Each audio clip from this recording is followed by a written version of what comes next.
But Orlando Pirates, they're in their groove, man. They're in their groove. They look unstoppable at this moment. They look like they're not going to lose any game going into the end of the season, no doubt. No matter who you throw at them, they really look like they're in their mode. They know where to play. The players know how to make their runs. They were even dominating the wing play as well. Hey, let's go. That's how it goes. They keep asking about the best when they know it's me. Okay. Asking about the rest when they know it's me. Straight in, I guess. You know it's me. Can you believe that I said all of that last week? You know, I was so excited and I said all of that. Orlando Pirates, you did this. And you know, right after the game with Richards Bay, there was a lot of talk going on. When are we going to have a title race? Because they see what's happening in Bundesliga and Leverkusen. They seeing Arsenal taking it to the last day of the season. And they were like, when are we going to have one in the PSL? And then people started to blame Sundowns. Right after that loss for Orlando Pirates. But Sundowns, they buy all the best players. Sundowns, they're weakening opposition. Sundowns, they're buying refs. Sundowns, there's no financial play. That's why they can play however they want to play within this league. And you know what? Glad you guys are here because I want to blame Mamelodi Sundowns for a lot more. Mamelodi Sundowns, I hope you guys are listening. I drew up this list right here. Mamelodi Sundowns, I blame you for this. Orlando Pirates have only taken 2 points out of a possible 12 from the bottom 2 in the league this season. I blame you in your financial fair play. I'm a Zulu this season have only won 5 home league games out of a possible 14. I blame you too, Sundowns, for spending so much money. Cape Town City, 1 league win in 2024. 1. And you too, SuperSport United, only 1 league win in 2024. I blame you, Sundowns. You buy all the best players. You weaken opposition to a point that even your rivals win 1 game in 2024. Kaizer Chiefs, you're not out the woods yet. No. Kaizer Chiefs, I blame you too. Kaizer Chiefs have not won a single away game in 2024. Not a single one. And can you believe it? These sides that I just mentioned, none of them, and the season ends in like 2 weeks, none of them, as we speak right now, have 15 league wins from playing 28 games. So how are you going to compete for a league when you can't even win 15 games? How are we going to blame Mamelodi Sundowns for that? We need to demand more from other teams. Before we start with Mamelodi Sundowns' financial fair play, they spend like this, they spend like that. Orlando Pirates, can you win at least 20 games? Chiefs, can you win 20 games? SuperSport 17, maybe? I mean, that's what I just need to ask. And also the journalists as well, the media. When you have these coaches sitting in front of you, sometimes I wish I was in that room. Ask them why they're playing a particular way. Why are they too scared? The players of almost every single team. Why are you guys so comfortable? You guys don't want to go overseas? Do you guys don't want to have the career that Benny McCarthy had? Are you guys comfortable with being here? Are you okay being this famous player that plays for Chiefs and Pirates? Is that it? We don't want to do anything more than that? We need to ask for some excellence in this league, guys.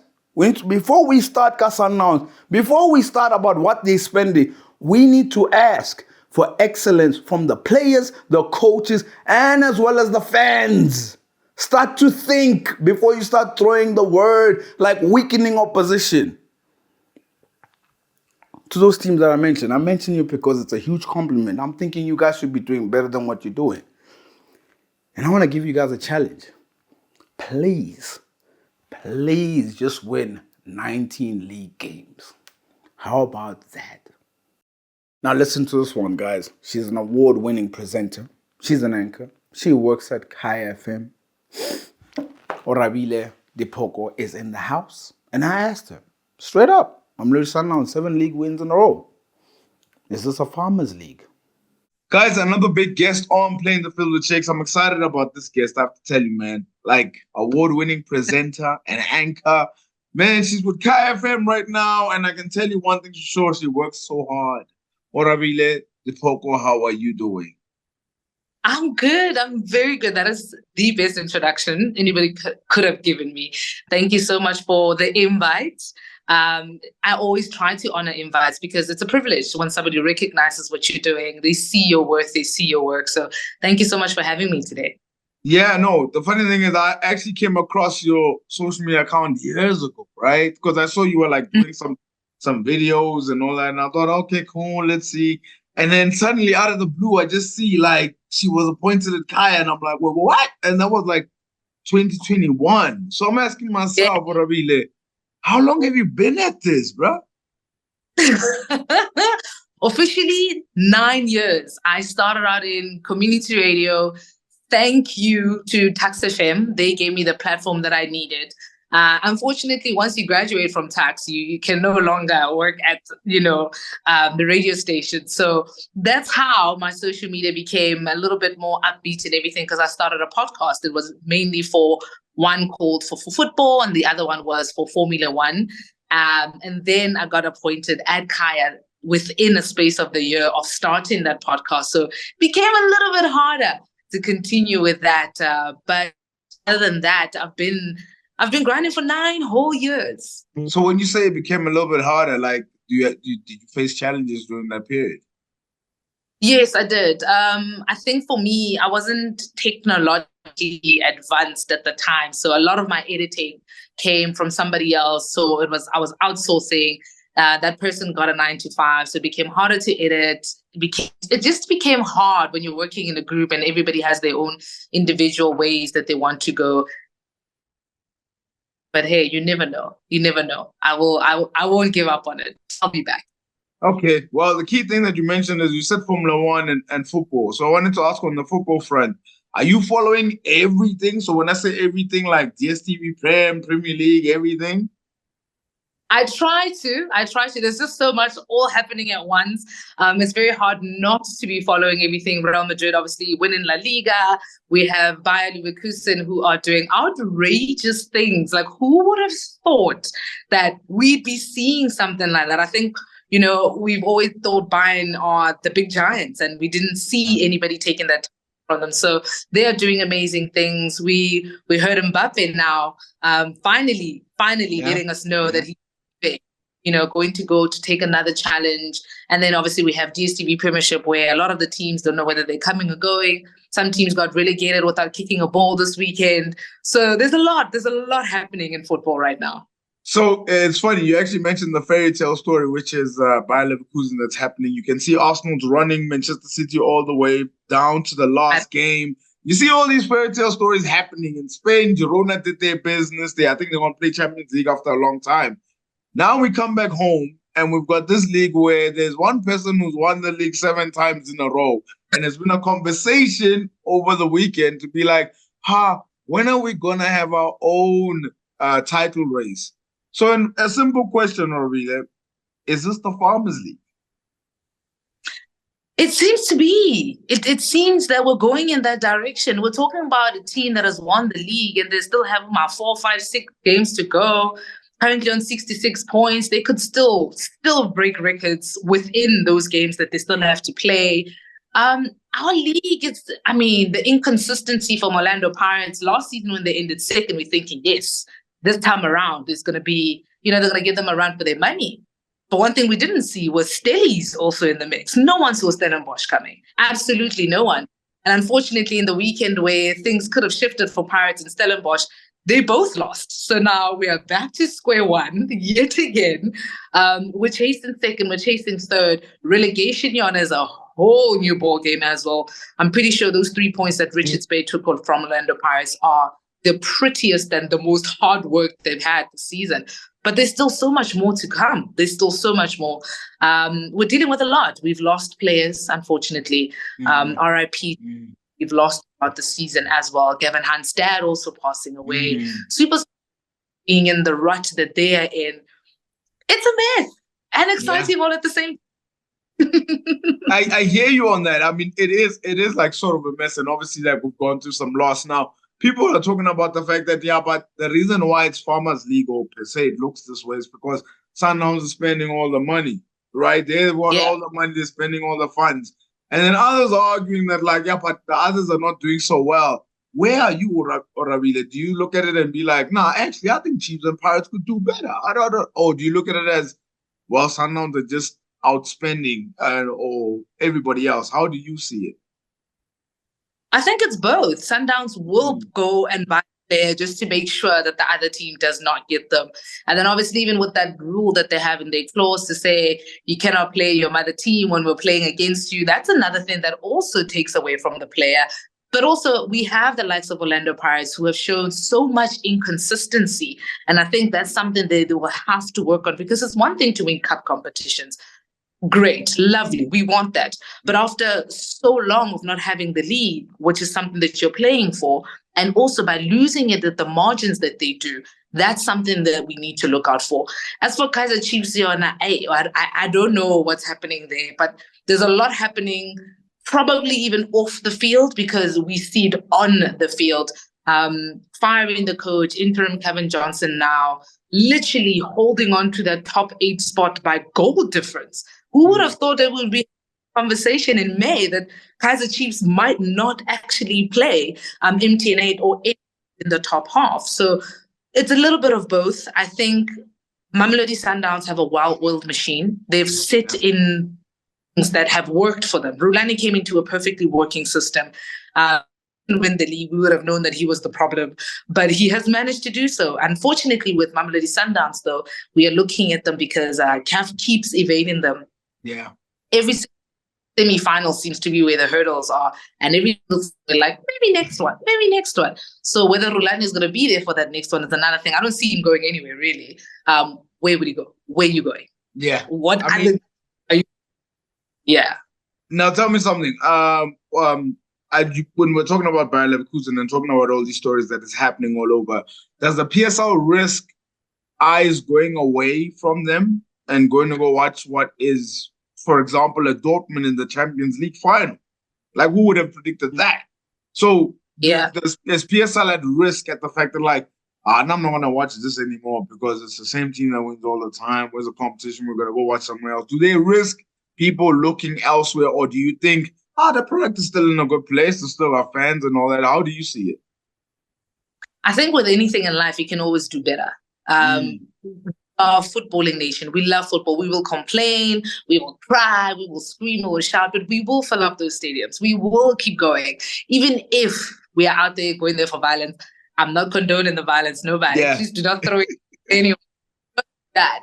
But yes, we are taking away from what it could be. Because if you're not watching a DStv Premiership match that's currently ongoing now, and you'd rather go watch, the Bundesliga, that's a problem. But also, it's not just about the football. We've had some refereeing decisions, that have gone astray.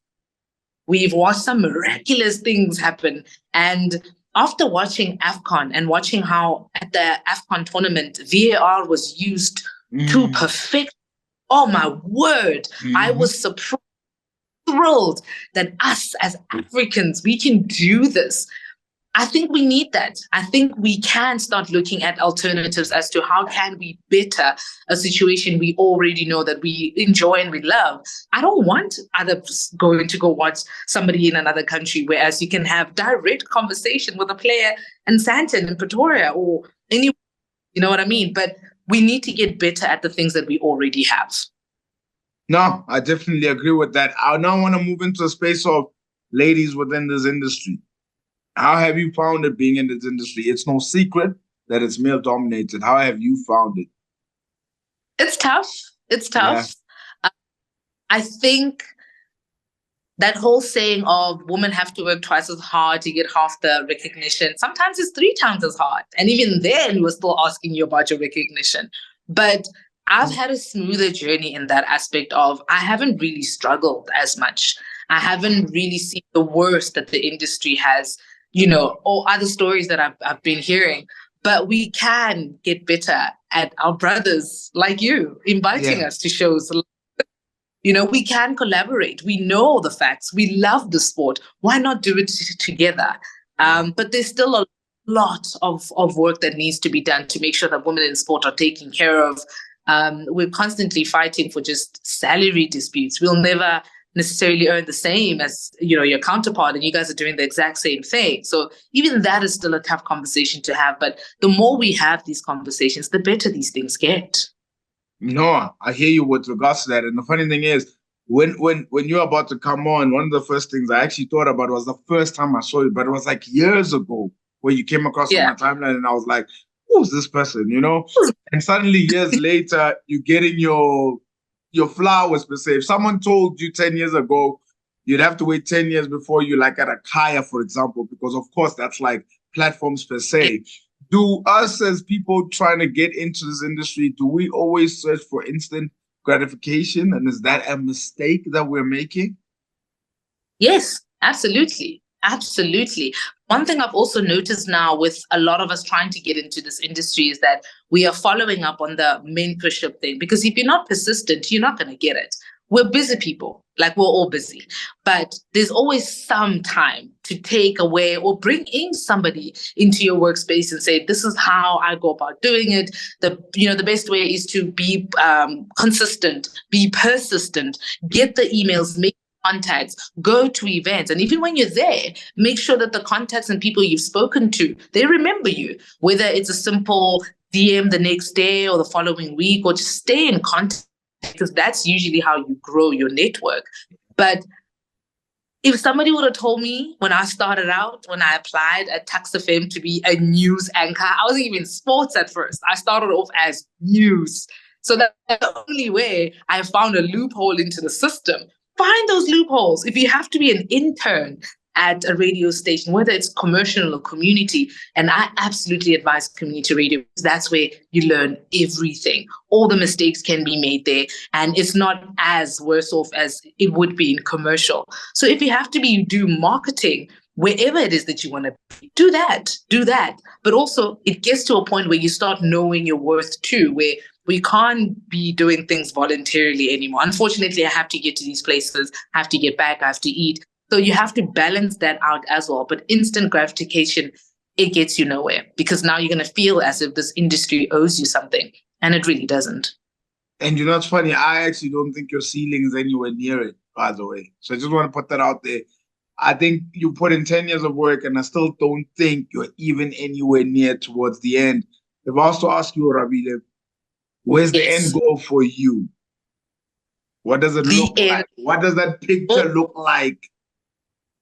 Listen, when I first started in this industry and I became the main leading lady sports anchor at Tax FM, I always say to them, like, if I don't get to Sky Sports News, I would have failed myself. That's the ceiling. I would know that I would have failed myself, because that's what I want to be. I mean, when Julia went across to the Premier League and I saw her, and I'm like, black girl child, this is possible, hey? Like, you can do this. You really can. And how long was Julia grinding for? You know, I'm pretty sure she heard a lot of news before we even knew who Julia was from the very beginning. So for me, it's Sky Sports News. I want to be there. I want to live in England. I think the Premier League is it for me. If I can be social media manager of any sort, interviews, that's me. That's where I'm at. I mean, are you sure about England? Because it's pretty cold. I was there last year. You don't mind the weather? It's cold. I've been there a few times, and I was like, I don't know if I can survive this. But I was like, hopefully the interviews and the money I make here will keep me warm enough to stay. Now tell me something. If I was to ask you the question, where is South African football for you right now? What would Oarabile say? There's no wrong answers. You answer it any way that you would like. Mm-hmm. Oh, we're in the trenches. We are in the trenches. We are fighting for survival. We are Richards Bay down there at the bottom. We're not in a good space. We're really not in a good space. And I'm going to bring it back again to AFCON, because that tournament was run flawlessly. Yes, we had this and that in between, and fans tearing up their buses, and not, coaches being fired or whatever. But that was the pinnacle of where we can reach. And looking at the prize money when it was raised, and looking at Banyana now, where they're at going to World Cups, we need to be in those spaces all the time. That's where we need to be. And with the football that we're producing in the DStv Premiership right now, I don't know if that's sustainable. I don't know if that's going to be taking us places. I don't want to be sitting here comparing Chasing the Sun. Have you watched that documentary, just by the way? My word. I did. You know what? If somebody can speak like that about the DStv Premiership of South African football, then I know we are going somewhere. But we're nowhere near those stages. There's a lot that needs to happen. And it doesn't help that our leaders are tarnishing each other's names out there in the streets. Week in, week out, we hear this, that, and players, teams sacking 22 players all at once. Like, I've never heard of such. So this season has undoubtedly also highlighted our flaws, and we seem to have a lot more than I thought we did. Damn, man. Damn, you hit it. And I've never done this before. You said South African football, that's where it's at. Now that you're in this space, I'd love to know where you think this is at. Where is South African sports broadcasting right now? Ooh, that's a tough one. Oh, that's a tough one. As freelancers, as sports anchors, or whatever we may do, we do our part. I mean, we are starting podcast after podcast. We are going to these press conferences. And somehow, there seems to be a disconnect as well with us and the management of the teams, whereas we're here, we're out for press conferences, but your team doesn't pitch. And we don't get an apology as well. There's no formal communication between. No, we can't be there. So that's a space also that has a lot of issues. Going into AFCON, where SuperSport waited till the very last minute to secure the broadcast status. Why? You knew it was coming. How are we not in communication with the relevant people and getting us there? Our teams are participating. We need to cover this. And now we're looking at with the Paris qualifiers. They don't have money to get there. How are we in these spaces where constantly that the media is the one bringing the attention more to these organizations rather than the organizations themselves? We're doing our part. If they can just meet us halfway, there's a lot more things we can still do. No, 100%. And also, this one's for me is a personal one before I do run away. You started a podcast, right? What happened to it? Why did you stop that? All right. So with the podcast, it started during COVID. I think I'd met a lot of people that did different things. People were studying film and, in the industry. I was bored. So we came together, made a proposal. We started shooting these things from the comfort of our homes. But like I said, when life opened up again, I think a lot of our priorities became first preference. I went to Kaizer. I was still trying to figure that out because I travel quite a lot. I went to work, so I travel from Pretoria every time I have a show. So that became, I have a 9 to 5. So that's another thing also. Currently, as we speak, I had to steal the boardroom and I was like, guys, this, 2 minutes, I'll be back. This is my lunch kind of thing. So that got in the way as well. And obviously, like I mentioned earlier, the guy that used to cut and edit things for me, he moved to the Northwest province. So it became an issue. Honestly, I blame myself for it. I blame myself because I could have done better. I can still do better. But that's also why I'm saying to you that I haven't given up on it. I have not given up on my podcast. They will be back. Watch out for the space. The apex, that is the Formula One. Touchline, that is football. They will be back. Mark my words. They'll be back. Well, I will definitely hold you towards that. Oarabile, I just want to say thank you for being a guest on the show. I also want to highlight that one of the things that keeps me going in this space is when I'm able to see someone that I didn't know from anywhere, see her once, and then she keeps reappearing because she doesn't stop. Then on top of that, she gets opportunities that she deserves. Then you're just like, okay, now the only one wish I have, whether I speak to you again or not, I don't want you to stop. You're too good at this. So in the next decade, I would love to see you still doing this. Fair? Absolutely. Absolutely. That is a deal. We have a deal. Thank you so much. I appreciate that so much. I do. No, it's a pleasure. Thank you so much. Please do keep well. And I guess we'll speak again.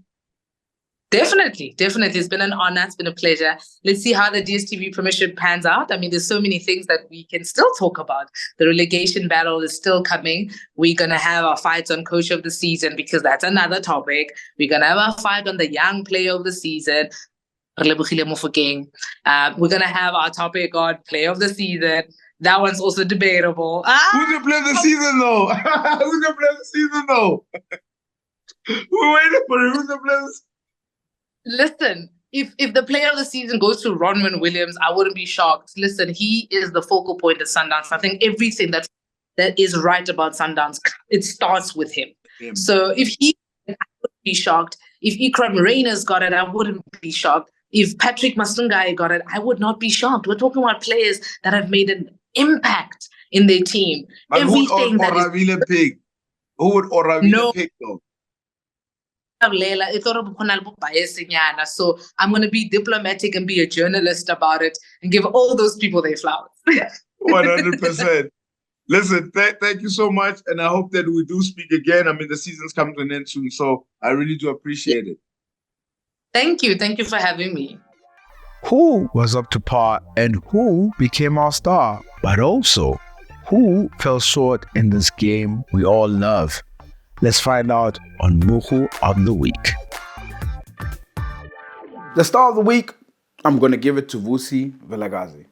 Yep, the coach of Richards Bay. Beating Orlando Pirates this past weekend only confirmed that they will not be automatically relegated.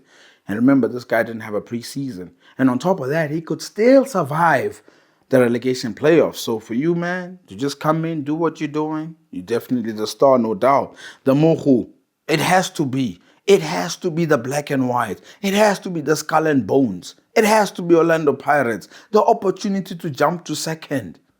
Past Stellenbosch. What did they decide to do? At home, against a relegation contender, they lost 1-0. That is Moegoe stuff. And you guys are the Moegoe of the Week. It's time for Bet of the Week. Get ready to win big by placing the right bets on the right games. You know, I wanted to wait till like the weekend comes, right? Like I was like, let me plan for the weekend. And then I saw the games that were coming during the week and I was like, man, these have to be on my bet slip. 5 games, guys. And the odds crazy. Spurs going up against Manchester City. I've gone with Spurs to win or City to win and under 4.5 goals. Real Madrid taking on Alaves. I've gone Real Madrid straight win and over 1.5. Girona against Villarreal. I've gone under 4.5 goals. Brighton against Chelsea. I've gone both teams to score. Manchester United against Newcastle. You will not believe it. I've double chanced Manchester United. Either they win or they draw. I'm telling you, just watch. You watch. You watch. Just watch. The odds 7.66. Come on, guys. We want to make money this week. Don't wait for the weekend. Let's do it now. Click on the link below. Remember to practice responsible betting at betway.co.za. Now, before we do leave, ladies and gentlemen, please join me. We're going to pray for Spurs. Tottenham, please. Please. Big Ange. Please. Please. I'm asking you to do something tonight. Before you do go, don't forget to like and subscribe and hit the notification bell so you're notified for future episodes. Big Ange, please.